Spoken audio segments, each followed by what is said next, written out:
Muy buenas, estimados estudiantes, reciban un cordial saludo. Este es un video de la Cátedra de Matemáticas Básicas de la Universidad Estatal a Distancia de Costa Rica. En esta ocasión vamos a trabajar con el concepto de la razón matemática. Lo primero que vamos a hablar es sobre qué es una razón entre dos magnitudes.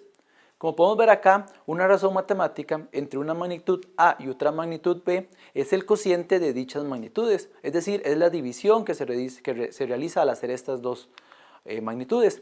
Lo puedo escribir de esta manera. Podemos ver que puedo escribir como A, dos puntos B, o bien lo puedo escribir como A, una línea, y por debajo la letra B. Aquí hay que hacer una aclaración de que eso no necesariamente es una fracción, ni cumple con las características de una fracción. En apariencia parece una fracción, pero no tiene las características y ahorita vamos a verlo. Pero ¿cómo vamos a leer esta expresión cuando es una razón matemática? Lo vamos a leer A es a B. En este caso, A dos puntos B lo voy a leer como A es a B, o si estamos hablando de una razón y lo tenemos de esa forma, de igual manera A es a B. Ahora bien, ¿quién es A? El A es el que llamamos el antecedente, siempre es el que está en la parte superior o el que está de primero si lo tenemos de esta manera explicado.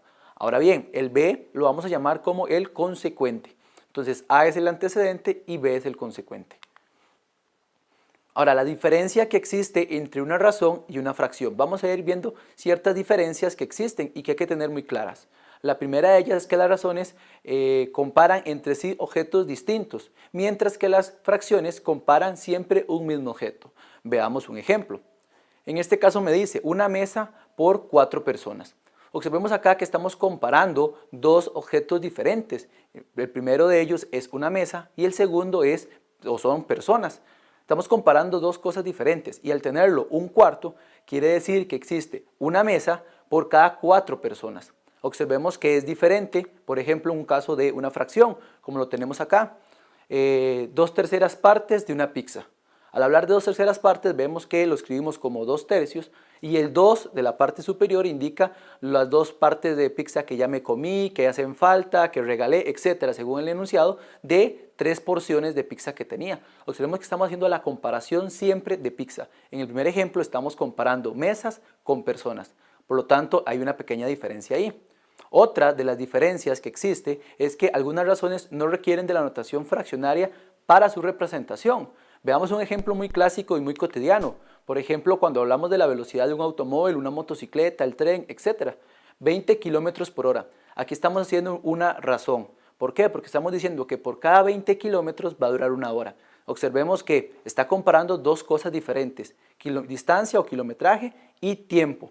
Aparte que no lo estamos escribiendo como una fracción, sino lo estamos escribiendo en texto, 20 kilómetros por hora. Otra de las diferencias que existe entre las razones y las fracciones es que las razones se pueden representar con símbolos distintos a las fracciones. Por ejemplo, si tenemos este caso, en una verdulería hay 5 manzanas por cada sandía. Es decir, que por cada sandía que encuentre voy a encontrar 5 manzanas. Lo puedo escribir de esta manera, 5 es a 1. Lo puedo escribir como 5, 2.1, que recordemos que se lee igual, 5 es a 1. Otra forma de escribirlo es 5, una flechita y el 1. De igual manera lo voy a leer 5 es a 1. Aparte de la representación como fracción, entonces podría tener 4 formas diferentes de representar una razón. Otra de las diferencias que existen es que una razón, el consecuente sí puede ser 0. Recordemos que el consecuente es el número que está debajo de la expresión. Por ejemplo, tenemos esta situación. En una clase hay 35 alumnos, de ellos todos son costarricenses. Tenemos 35 alumnos y todos son costarricenses. Si quiero determinar la cantidad de estudiantes nacionales con respecto a los extranjeros, es decir, sacar la razón de nacionales y extranjeros, yo lo puedo escribir como lo vemos allá, 35 es a 0, o lo puedo escribir en forma de fracción como 35 y en la parte inferior el 0. Al hablar de una razón, yo puedo colocar eso. Recordemos que si hablamos de una fracción, la última expresión que tenemos por allá con el 0 en la parte del denominador estaría teniendo un error matemático. Al hablar de razón, sí lo puedo escribir. ¿Por qué? Porque recordemos el enunciado, hay 35 alumnos y todos son costarricenses, es decir, no hay ninguno extranjero. Otra de las diferencias que tenemos es que las razones no siempre son números racionales.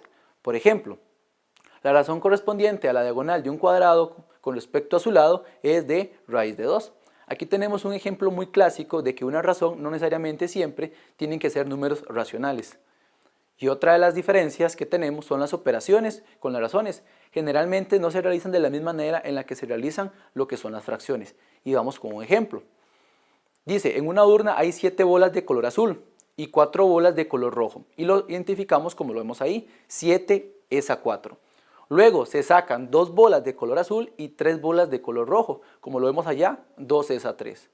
La pregunta es, la razón entre las bolas azules y las bolas rojas es, y observemos que tenemos 5 es a 1, lo podemos escribir como fracción o con los 2 puntos. ¿Cuál fue la operación que se hizo acá? Recordemos que teníamos 7 bolas de color azul. Como sacamos 2 bolas de color azul, a 7 le quito 2, me quedan 5. Luego tenía 4 bolas de color rojo, saqué 3, a 4 le quito 3, me queda 1. Y hacemos la razón como 5 es a 1. Si esto hubiera sido en fracción, tendríamos que homogeneizar y luego hacer las operaciones en el numerador y simplificar. Observemos que las operaciones entre razones y fracciones son diferentes. Ahora bien, una vez explicado esto, vamos a desarrollar un problema. Nuestro problema dice, en un laboratorio de química da la indicación de que para hacer un jabón hay que mezclar 2 litros de una sustancia A y por cada 6 litros de una sustancia B. Entonces 2 litros de sustancia A por cada 6 litros de sustancia B. Entonces se toman 3 litros de la sustancia A y la mezclan con 9 litros de la sustancia B. La pregunta acá es, ¿la mezcla cumple con la indicación dada?